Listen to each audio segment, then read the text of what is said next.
Good morning and welcome to the start of our Climate Day with our session on structuring investment products for climate action. I am Prachi Seth, Climate Specialist and Manager Climate Action Platform at AVPN.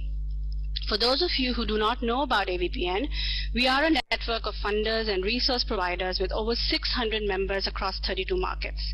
Our mandate is to move more capital towards impact in Asia by providing social investors like yourself opportunities to connect, learn, and lead.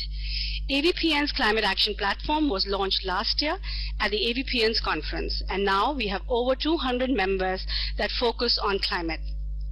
The overall vision for Climate Action Platform is to unlock capital in a more targeted and effective manner.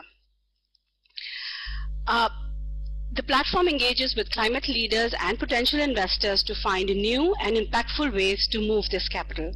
We also share best practices, experiences, insights, and solutions through our websites, webinar, roundtables, and events on climate. Through the day, we will be bringing together collective wisdoms and experiences of our partners to talk about these challenges and opportunities in the climate space. This will take the form of presentations, workshops, and interactive roundtables. During this session, AVPN's Climate Action Platform and GIIN, through our strategic alliance, will aim to educate you about the design of the products to meet investors' needs, mechanisms for fund managers to access market intelligence, the process to test and refine products, and ultimately raise capital. As a disclaimer, AVPN is an industry platform to connect and share best practices, experiences, and knowledge within the network for the development of an impact social investment community. As part of AVPN members sharing their work and experience in mobilizing capital for impact, this session will include information about AVPN's member investee organizations, funds, and products. Certain information included in the session may be for accredited investors only. To the expectations that delegates joining this session should be accredited investors or who represent accredited investors only. Information shared by the speakers in this session is provided by third parties and does not represent the views of AVPN on any matter. AVPN does not warrant the accuracy, completeness, or usefulness of this information and is not liable nor responsible for the reliance anyone may place on such information. Delegates should consume this information at their own risk. AVPN reserves the right to edit, cut down, and adapt the content and materials to align with the stated agenda or purpose of the session. Any information or materials provided are only for information and knowledge sharing and does not in any way constitute tax, legal, financial, or investment advice, nor do they constitute offers, solicitations, or recommendations for any investment activity. The session will be moderated by Catherine Zafras, Senior Associate, Market Building, Global Impact Investing Network. We have Walter G., Founding Partner, Green Leaf Ventures, and Sandeep Rai Chaudhary, Director, VNV Advisory. We also have our panelist Mete Ekroth, General Manager, Northeast Family Office, and Wonyan Kim, Executive Director, Crevice Partners, who will bring their structuring and investment insights into today's session. A few housekeeping announcements before moving to the program proper. To start, please make sure that you're using the app version of the Adobe Connect and not the browser version to have the best user experience. The link for the Adobe Connect app is shared in the link sharing box. If at any point you get disconnected or have a bad connection, try to log out of the app and then log back in. Or if you're using the browser, refresh the page. Ensure that you're not running the programs in the background. Hopefully this will improve the situation. You'll also see the community chat box earlier. I've asked everyone to introduce yourself. As the session starts, please feel free to share any comments that you may have here throughout the session. We advise you not to use this community chat to surface any technical questions. While we may not be able to take too many questions during the sessions, we would request you to ask your questions in the Q&A tab, and we will try to convey these questions to our panelists. On some layouts, we have also shared some reading materials that you can download or refer. These will also be displayed at the last screen at the end of the session. Now to make the sense of who's in the room with us today, we would like to launch our first poll. Please do take the time to answer these polls, please. So the first question is, what type of an investor are you? How actively are you working in the climate finance space? And what are the average ticket size of your investments in climate solutions? It seems like we have a lot of others in the room today, but we do have a few family offices and high net worth individuals, foundations, advisors, and managers in the room as well. So what is great about this poll is that we are able to understand what our audience is sort of looking at and what they're hoping to achieve from this session today. We have a lot of people who are interested in climate finance and want to learn more. 30% seems to be working actively in climate finance space, which is great.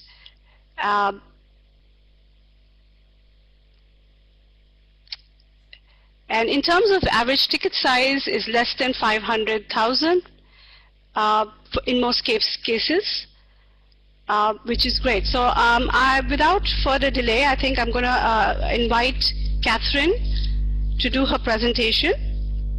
Catherine, can you please switch on your camera and your microphone? Wonderful. Well, thank you, Prachi and AVPN team for having me, and thank you to all those joining from around the world. My name is Catherine Zafiris, and I'm a Senior Associate on the GIIN's Market Building team. And on behalf of the GIIN, it's my pleasure to be with you all and moderate this session. For those of you unfamiliar, the GIIN is the global champion of impact investing, dedicated to increasing its scale and effectiveness around the world. In pursuit of this mission, we work with a member community of over 330 impact investors from over 45 countries to build consensus and promote best practice in the market. Before diving into today's presentations, I wanted to provide some additional context on this session. As Prachi mentioned, this session was developed as a strategic partnership between AVPN's Climate Action Platform and the GIIN's Product Development Platform as a way to leverage our collective platforms. Since Prachi provided some background on the Climate Action Platform, I want to share a bit more on the Product Development Platform and provide some data on the state of play and SDG 13, which we'll be discussing today. So taking a step back to look at the size of the impact investing market and the scale of the need, in 2019, the GIIN conducted a market sizing study and found that over 1,300 organizations manage $502 billion in impact investing assets worldwide. According to recent data from the GIIN's 2020 Annual Impact Investor Survey, which launches on Thursday and captures data from 294 impact investor organizations, we found that 68% of those respondents specifically target climate change, and over half of respondents target SDG 13 specifically.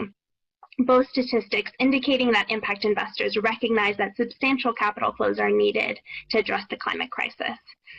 And while this is certainly encouraging, according to the UN, we also know that the financing gap to achieve the Sustainable Development Goals stands at $2.5 trillion per year as one indicator of the amount of money needed to solve the world's social and environmental problems. Recognizing this critical need and the large financing gap, we sought to understand the challenges in scaling the impact investing market. From our 2019 Annual Impact Investor Survey, we found that investors indicated 10 major challenges to scaling the market, 3 of which are pertinent to today's discussion. Those are high-quality fund investment opportunities with a track record, innovative fund structures that meet investors' needs, and lastly, research on investment products and opportunities. And in response to these challenges, we launched the Product Development Platform in early 2019 to accelerate the flow of capital to the SDGs by bringing together asset owners in the impact investing market seeking investment funds and impact investment managers looking to structure products that respond to the needs of those asset owners. One of the ways we do that is through sessions like this one, where fund managers bring in development products in front of groups of asset owners to get feedback before refining and launching the products. We typically host these workshops exclusively for GIIN members as half-day in-person sessions, but due to the realities of COVID-19, we've adapted the workshop to this virtual format. So bear with us as we attempt to fit in what we normally do in 2 to 3 hours in this 1-hour session. So without further ado, as Prachi mentioned, we'll be having 2 impact fund managers, Greenleaf Ventures and DNB Advisory, present their development products to 2 asset owners, representatives from Crevice Partners and Northeast Family Office, who will then provide real-time feedback. So you'll first be hearing from Walter Gee, founding partner at Greenleaf Ventures. And just a quick reminder, Walter, that we have about 10 minutes for your presentation. Over to you. Hello, thank you, Catherine. Hi, good morning, everybody. My name is Walter, and I'm the founding partner of Greenleaf Ventures here in China. It's my pleasure to share our views on the impact investing to green startups that fight climate change in China. Next, please. Yeah, when we talk about the climate change, we all agree that China plays an important role. And by important, it means both a positive and a negative role. So here are some basic facts. China is the largest manufacturing base in the world. It is also the largest energy consumer in the world. And unfortunately, it is also the largest emitter of greenhouse gas in the world. So it's obvious that China needs to change to a low-carbon economic transition. So what is the driving force behind that? We believe the green startups with innovative technologies and solutions are the answer. So from what you read on the newspapers and other media in recent years, you can see that China is very determined to support green development, and huge investment has been put into it. You may wonder if the international funding is still needed to invest these early-stage companies that fight climate change in China. First of all, I have to say, yeah, what you read on the newspapers and other media is true. China is putting great money in fighting climate change and promoting green development. For example, the issuing of green bonds in China before 2014 is almost zero, but now it's ranked #1 in 2016, only 2 years later. According to the Ministry of Environmental Protection, China is expecting a total investment of 17 trillion RMB by end of this year into the green sectors. And also in general terms, the Chinese government is heavily promoting what we call popular entrepreneurship and mass innovation with supportive policies. And we have the largest number of incubators and accelerators in the world. By end of 2018, there were over 8,000 registered of incubators and accelerators in China. So this is one part of the story. But if you take a closer look and look from the angle of the MNCs, you may find a different picture. First of all, the huge investment and the subsidies attracts big companies, especially what we call in China the state-owned enterprises. The traditional environmental sector becomes more capital incentive and heavily policy-driven. As a result, there's little room for the innovative startups. Secondly, I just mentioned that there are over 8,000 incubators and accelerators. Guess how many of them focus on clean tech? I don't have an official number at hand, but according to ADB, by 2016, there are less than 10 of them in the whole Asia, not only China. And more importantly, there are a very limited number of investors that invest early-stage green companies in China due to the long payback period and high risks. In other words, it's not the easy and quick money that can be earned by the popular internet business model in China. Next, please. So this is the basic current situation for China's green development. We can see the positive side, and we know what we are short of. We are short of the green entrepreneurs with innovative technologies and solutions. And this is what we are doing. Our logic is pretty simple and direct. We identify and support promising startups. We make them investable.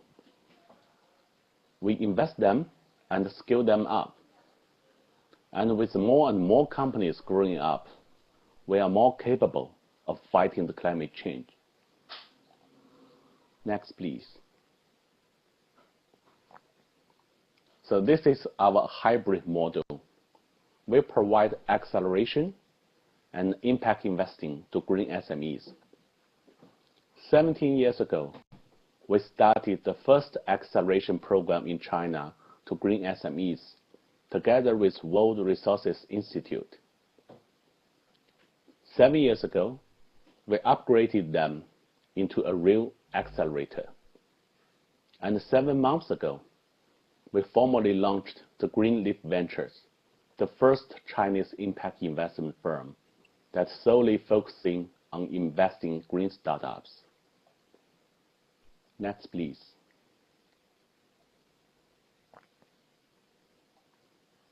So impact investing has been a really hot topic in China, especially in the recent years. But for the past 10 years, we have seen a lot of attempts from international impact investors to come to the Chinese market. But without a real commitment and deep understanding in China, almost all of them encountered great difficulty and challenge.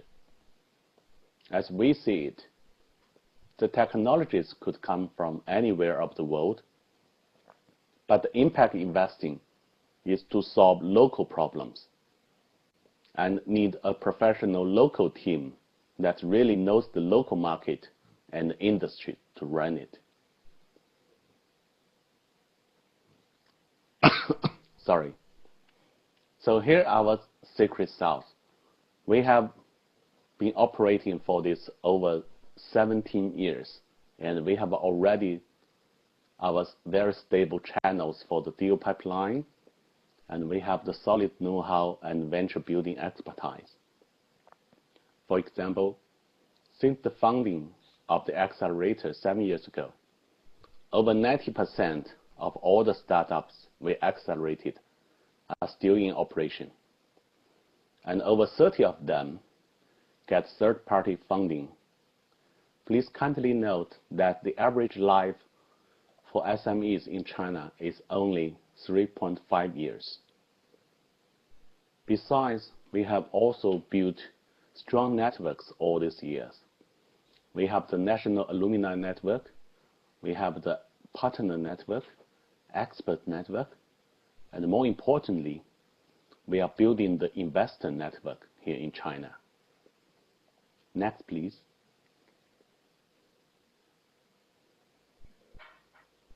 So this is the basic structure of our funding of our fund plan. Our target region is the mainland China, and our type of fund is RMB, but we can accept international currency. So the fund scale is small. We are targeting a 30 million RMB fund, approximately 4.25 million US dollars, and over 50% of them have been raised by end of April this year. And we are targeting the angel stage and pre-A stage SMEs, and our focus area is sustainable agriculture and circular economy. So finally, sorry, next please.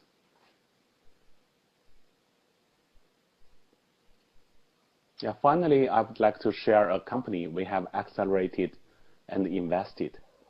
It's an agriculture IoT company. The reason why we invest in agriculture sector is that agriculture accounts for 25% of total greenhouse gas emission. But it is often overlooked here in China. When people talk about emission reduction in China, people talk more on the manufacturing. People talk more on the power generation sectors, but no one talk about agriculture. So we would like to fill this gap. So this company, the name is Kebai. It develops intelligent systems and products that increase efficiencies in agriculture. After our investment in 2015, it grows in both economic values and make great environmental contribution. The value increases 8-fold in 4 years, and its application reduce water and electricity usage by 30 to 50%, reduce fertilizer usage by 30 to 50%, and also reduce pesticide consumption by more than 50%. So this is a case that we have invested, and the above is my sharing, and thank you for the listening. We want to help these green startups to fight climate change. We want to make the real impact, and we welcome the collaboration from you. Thank you. And thank you very much, Walter, for your presentation. Looking forward to hearing more shortly. But I'd next like to introduce Sandeep Roy Chaudhuri, Director at VND Advisory.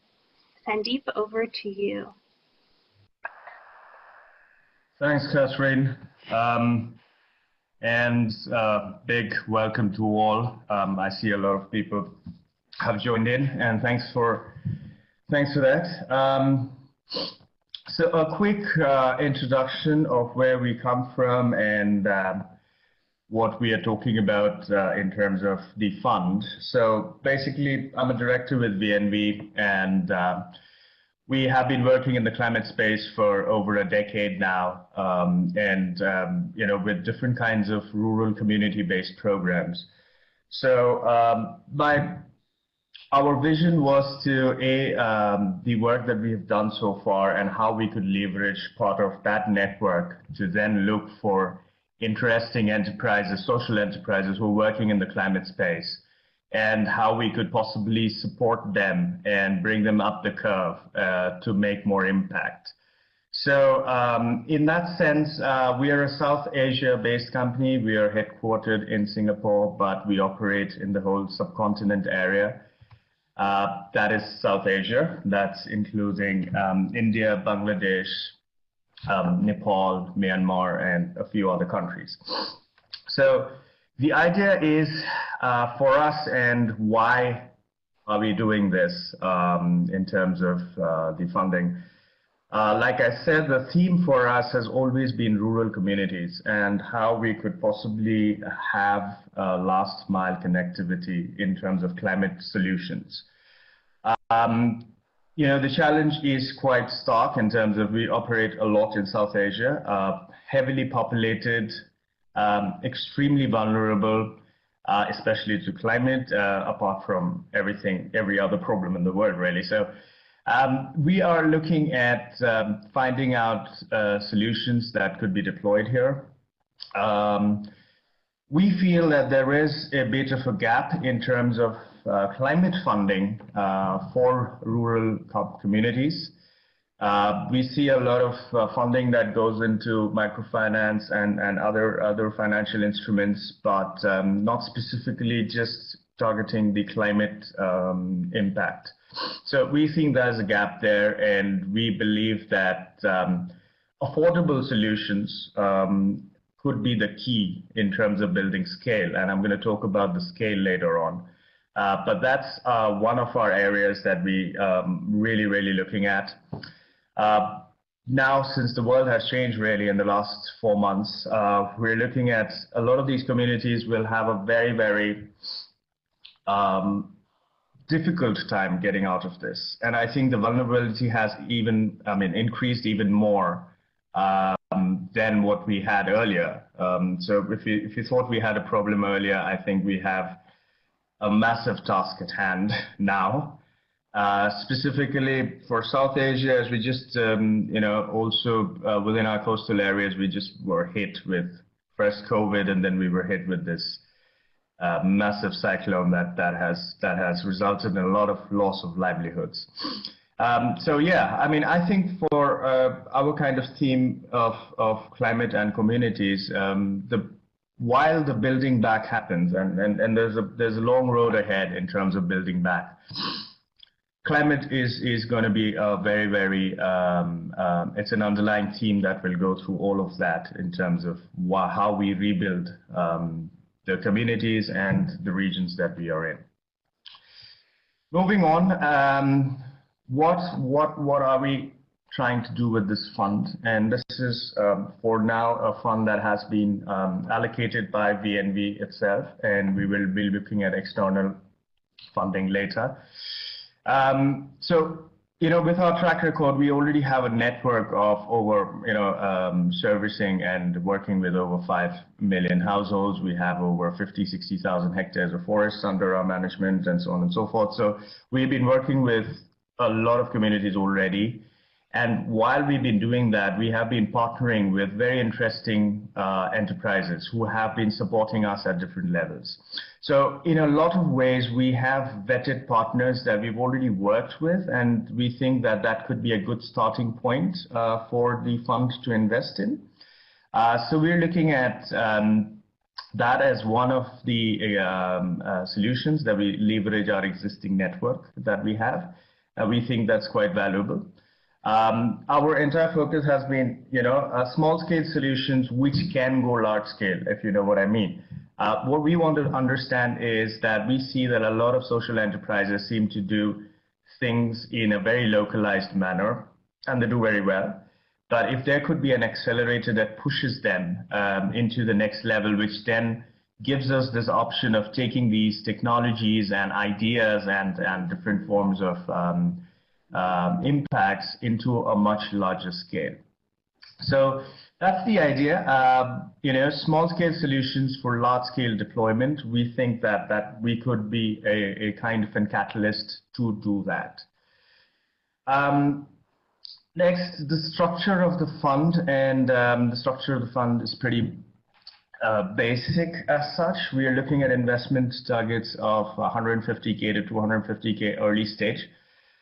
I would want to spend some time on the sectors because we are, the theme is last mile connectivity, rural communities. So we are not so much in the space when we say climate impact fund, anything, I wouldn't close, the doors on any urban solutions, but mostly it has to be something to do with rural communities. Big thematic area for us, and Walter also mentioned it for China, for us in South Asia, big thematic area is agriculture. We believe that pre-harvest, post-harvest finance, both are important. That's from the financing angle, and also for, we are looking at precision agriculture and the works where we think technology can leverage a lot of what we would call as climate smart agriculture. So I think our big thematic area is agriculture and finance and tech behind it. And number 2 would be water access, because we believe that, that's a problem that afflicts this region a lot. And we think that, given the heavy population and the water stress, water is an important commodity. We believe that even the marginalized are giving it priority now in terms of payability for water. And we believe that there is a business case to be made out of that. The trick is for us is to understand affordability and how social enterprises are looking at that. And having a business model which is not just sustained on grants or donor-based finance. That's really important to us. We are looking for companies that have a model which is affordable, has access to the marginalized populations, but there is a business model around it. which does not necessarily have to depend on other forms of finance. That add-ons would be great, but the idea is to identify these kind of unique technologies that can really propel us in this dire times we find ourselves in, really. So yeah, I mean, we're looking at new technologies, like I said, water and ag being the largest thematic area, but in other forms of climate adaptation and other solutions. We still believe in new tech, so anything to do with IoT and blockchain, AI, big data, we are very, very interested, and because we do see how that could play a very crucial role in times to come. The idea for us within the fund structure is also for the portfolio companies to talk to each other. Communities are the same, the needs are different, and those needs could be possibly met by different technologies and companies. So the idea for us is to also build a network of different solution providers, because we work in areas, so for example, we might be working in energy access, but if you do that, there is always agriculture to be worked with and water access to be worked with, apart from technology solutions that can be deployed. So our idea is to have an interactive platform of portfolio companies where we could have cross deployment of sorts in the region. And that, for us, is a very important part of how this fund could operate. So that's just to wrap up. We are in the process of investing in a couple of companies already, and we would be looking at more in times to come. We have internally deployed about $1 million right now, and we will be looking at more in times to come. We are going to go ahead with an investment in a non-RO based solar water filtration system. This is in India. Basically, these are solar water filtration systems which people will buy water and pay for it, really. But there is a business case around it. It's really affordable, and it's a quick and it's a great solution, really, because it goes to the really hinterlands of India, and we believe that it creates real impact. Another case study that we're looking at is a precision agriculture company which provides tech for farmers, in terms of understanding how the soil is performing and what are the performance in terms of other parameters, in terms of input for farming, etc., etc.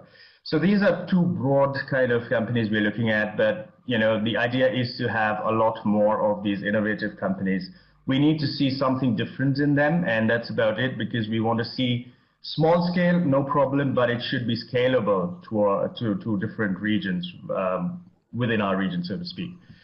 So yes, I mean, that's more or less it, and happy to take questions, and thank you for your time. Thank you very much, Sandeep, for your presentation. Now, before we turn to our investor panel, we'd like to hear from all of you listening in once more and get your reactions with a second poll. So if you could take a moment to answer the poll questions in front of you, which are, what are the top 3 fund attributes you would consider when investing in climate finance? And how important is the contribution to a social or environmental impact in a fund?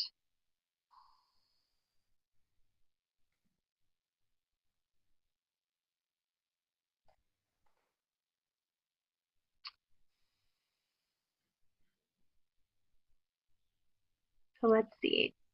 To the first question, it looks like contribution to SDGs is an important attribute, CO2 reductions, and target returns as the top 3. Top 4 with investment geography.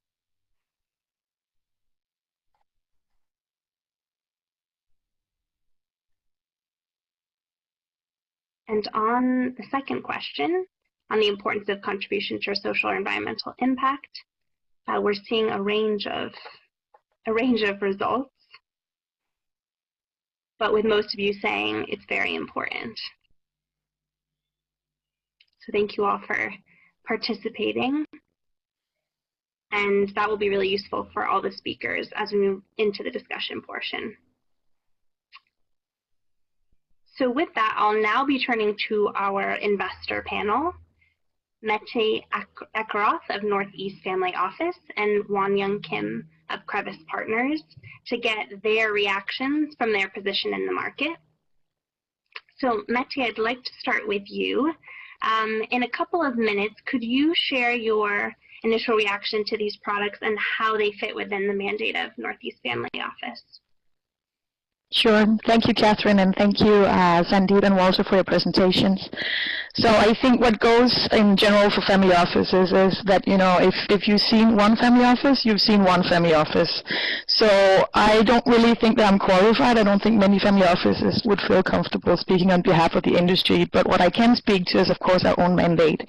And I can say that when we look at investments like these, we're very much coming from the impact perspective. And I can see that that's reflected in the poll that we just did, that that's not necessarily just the case for us, but seems to be the main objective of many investors here. So I think what I would be looking for here is a very clear idea of the impact, the value proposition in terms of the impact of these different funds. Basically, I would be looking for a theory of change. Why is it that we think that these particular problems that we're trying to address are best solved through investments and not through other kinds of finance? And how can we structure it in a way so that we make sure that we achieve those impact objectives? How do we measure them, and how do we go along with that? So that would be a really important point for us that we would be looking for. Now, both these two companies, both Walter and Sandeep, represent fund managers with long track records. So obviously that's something that would be useful to look at as well, not just in terms of the return, but very much in terms of the impact track record too. And I think another thing that we would be looking for is, of course, the framework conditions. I think for Walter, and that question has already been raised in the group as well. You know, how does it work to be a startup? What is that environment like in this big push that we see, the big government push in China for greening? How do you interact with that and all of the finance coming in through that? What's the space for the small startups? And I think for Sandeep, a similar question really. I mean, it's a very different context, but you're still looking at a framework that's very difficult to work in. You have that the mismatch basically between some big scale push in terms of IA and other technologies that can be brought to bear, but you also have rural communities and big disconnects. So how do you try to bridge that gap, and how do you plan to work with that?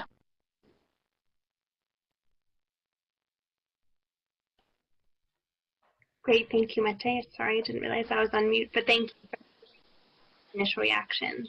And Walter and Sandeep, you'll both have a chance to respond shortly. But first, I'd like to also get Won-Young's reactions initially, and then we can go into specific questions. Hi, my name is Won-Young Kim. I'm from a company called Crevice Partners. We are an impact investment company based in Korea. So it was really, interesting and a good learning session to know about what's going on in South Asia and also in China in regard to specific theme, climate action. So I just want to bring some of the perspective different from Mette, where she spoke about theory of change and how to do impact measurement, but me coming more from a commercial fund structure. So I see that in both slides you mentioned about the goal to achieve SDGs and also creating climate impact. But at the same time, none of you mentioned about target IRRs. What kind of returns you're expecting or targeting with this fund. And I think this is very relevant and also aligned with other terms of the fund. For example, for Sandeep, your fund is 10 years, which is very long from a very commercial LP perspective. I understand that you currently put in your own money, as you mentioned. So 10 years maybe is acceptable for you. But if you're trying to raise from external investors, then how are you going to communicate that this with other LPs? And I guess for Walter, compared to Sandeep, your fund is rather short, 5 plus 3 years.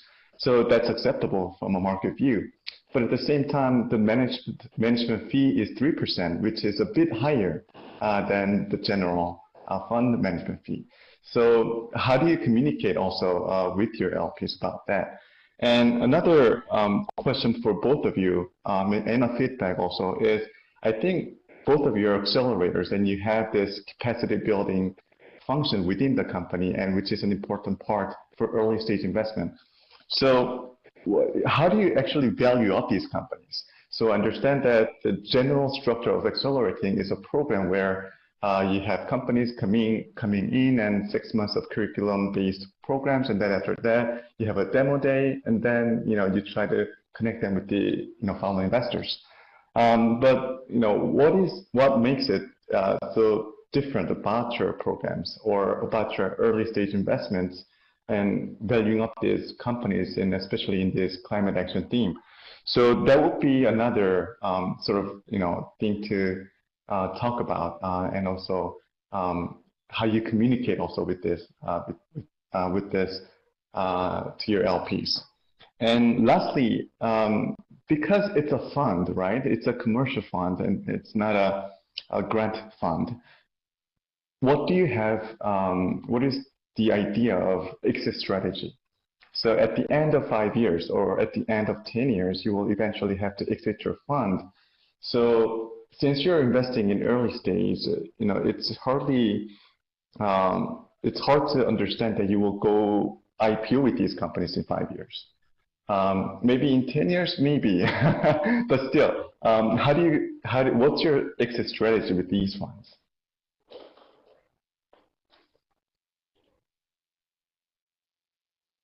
Great, thank you, Wanya. Lots of great questions and feedback for our presenters. So let's see, I think we've had questions come in from the audience and lots of different points raised from our two panelists.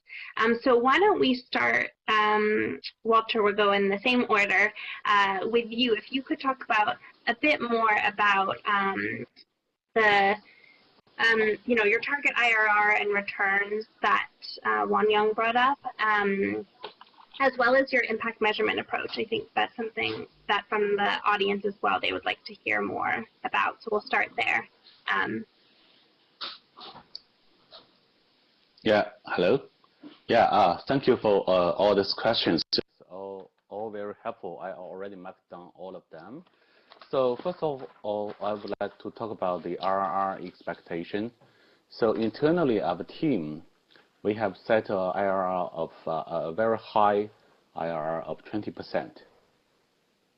So, but we don't put it on the external materials, and we would rather to communicate with the LPs one-to-one on that. So that's the IRR expectation. And for the the second question is about impact indicators. Yeah. So we have been running this accelerator for 17 years. And first of all, we've worked together with World Resources Institute. So actually, we co-developed an impact measurement system together with them in the very beginning about 10 years ago. And all of these 10 years, we have actually adapted it to the Chinese local context and continuously upgraded. And now we have already formed our own specific set of impact indicator and impact measurement system. Due to the time limit, I cannot explain it more here. But I would like to talk about another topic that mentioned for this LP education. Actually, when we talk to the LPs, we made at the very beginning very clear that this is not something quick. And this is not something you can earn big money, but this is something valuable. And at the same time, you can have some return on your money. So we made it clear in the very beginning, this is patient money. And we don't want them to have the wrong impression that it is also some quick money that are popular in Chinese market for those internet business models. So yeah, that's for the first two questions. And if I have time, I'm also happy to talk about the other questions after well. Great, thank you, Walter. We will come back to you. Sandeep, if you could do the same, talk a little bit more about your target IRR and thinking around your impact measurement approach specifically. Sure, and thanks for the feedback. Some of it is quite valuable. I mean, things that we probably hadn't thought about too much. As you can imagine, we are not so fixated on a particular IRR. I think we will take it from a case-to-case basis because we would like a portfolio. So for us, I think in the range of anything in the range of 8 to 14 would work for us. So we don't particularly have I mean, that's a bandwidth. Again, like Walter said, we won't, we want to do it on a case-to-case basis based on the companies we're talking to and the impacts they could have. In terms of the fund period, we have realized this, and to a large extent with our work that we've been doing, that there is no way to do this, especially for the work that we are trying to do in 3 to 4 years or 5 years. We believe that we have to go longer than that. And we believe that if we are convinced as an investor on that, we would be able to convince other investors as well on the whole idea that you need a long horizon to try and build an effective portfolio for climate solutions, for example, because of, well, not for example, for that specifically, because it's a long game at the end of the day. Mate asked that question about how do you see navigating that space because of, when we talk about communities and so on and so forth. It takes time for any social enterprise, for trust within communities to be able to work with them. And that does not happen overnight. And we have seen that if there is real value being brought in, also what happens is within that 10 years time, and because of the bracket that we will probably work in that 10 years time, the economic capacity of that community will increase substantially. So what would happen is that incremental gains will be made on OPEXs over a period of time. And we think that there will be real value within these companies in the 6th to 8th year of operation, typically speaking. Again, we would not probably look at a company with no track record, so they would ideally have 3-4 years of track record, and then take them up the scale to another 8 years. That would really give it a decade, get them to a level where we are in pretty much, and then that's something that could be looked at as an exit. I don't know how the exits are going to work. IPO is one of the solutions, but we believe that a 10-year horizon gives us a lot of options on the table. On the impact measurement, because of the work that we've been doing with climate, we already have our internal protocols and processes with SDG reporting, CO2 reporting, the whole works. So we believe that we can deploy a lot of that for the fund as well in time to come. And that's how we are looking at doing it. Of course, we're open to ideas in terms of how those companies also do their monitoring, because it's not so much about how we monitor them, but how they monitor their activities is as important to us to look at. And their impact measurement systems, and probably we could add that capacity to them, or or also learn from them for that matter. So, which is where even in my presentation we said that we want all the portfolio companies to be talking to each other to some extent, and that's the idea for us. Yeah.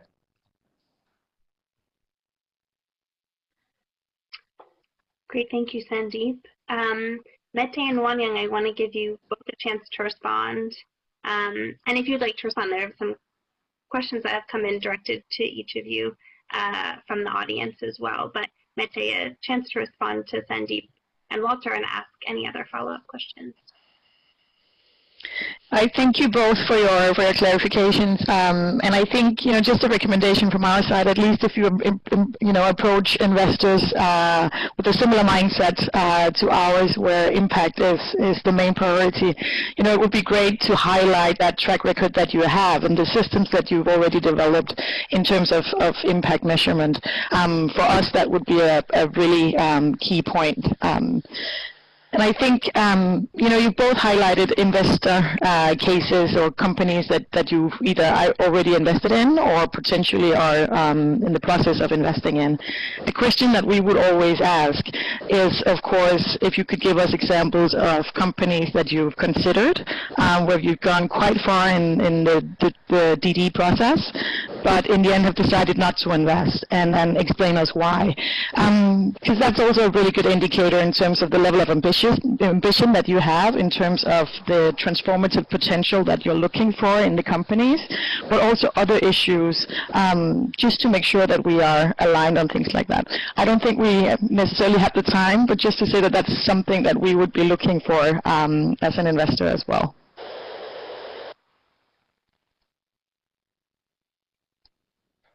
Thank you to both Sandeep and Walter. My questions or my feedback wasn't to challenge and give you in a difficult position, but to clarify that both of you are clearly targeting a patient capital fund. So we need time to make good investments and then value up these companies and create impact. So I think it is important to clarify this and identify the fund so that we go looking for the right kind of LPs. Otherwise, there will be a very big mismatch between the expectations of the LPs and the fund, and we will not be achieving our goals. So maybe if we have the time, it would be good if you can give us some of the examples of type of institutions or type of LPs that you expect to have in your fund, and how you would be approaching those kind of LPs. And also there were some questions about achieving impact in a short time period. I know it's a difficult thing to do. So that is why we need these kind of funds that are more patient. But at the same time, we want to penetrate into the mainstream market, right? So I guess that's where the value up comes in. How are we going to start from impact and also penetrate into the mainstream market, creating enough revenue and returns at the same time, creating great impact? So I think it begins with the business model. So again, same with Meta, if you can give us a really good examples on the type of companies that you've seen, either invested or looking, screening that you've come across, that is a good, really example of that kind of model. Thank you, Won Young. I know we're coming up on time, which is a shame because I feel like this conversation could go a lot longer, but I do want to give Walter and Sandeep, each of you, a chance to have a final word before we move into some closing remarks.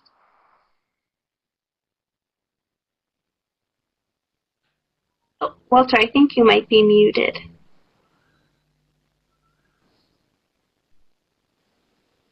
Hello, can you hear? Yes, we can hear you now. Okay, great. Yeah, thank you for the suggestion from both of you. And to some of the points, we also have some real deep thought on that. And just one final thing about exit strategy and the time period that actually also reflects our consideration on the balance between the patient capital and the mainstream commercial capital. So the time period is 5 to 8 years, and our exit strategy is not till the company is going to IPO. So we plan to enter at the angel or pre-A stage and plan to exit 2 to 3 rounds later. So we think the most important help and support comes from this stage, from the angel to the A round or B round. That's what we as an impact investor could provide our value. And also one last sentence is about our acceleration process is not the standard format as you can see on other domestic and international accelerators. We have developed our own procedure and methodologies on supporting the companies on this specific stage. So yeah, I do have a lot to say, but I know time is short. So please feel free to contact me later if you have any more questions.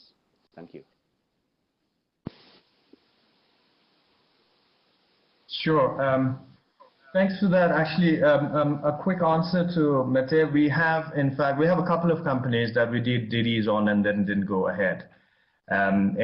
Specifically for a couple of reasons. One is the community penetration that they had in terms of the claim versus actual community penetration, because we're also in a unique position to, at some points, to actually audit the community participation through third parties. And then we do that actually. And we figure, we have this clear structure of understanding, how much buy-in do these companies have within where they operate.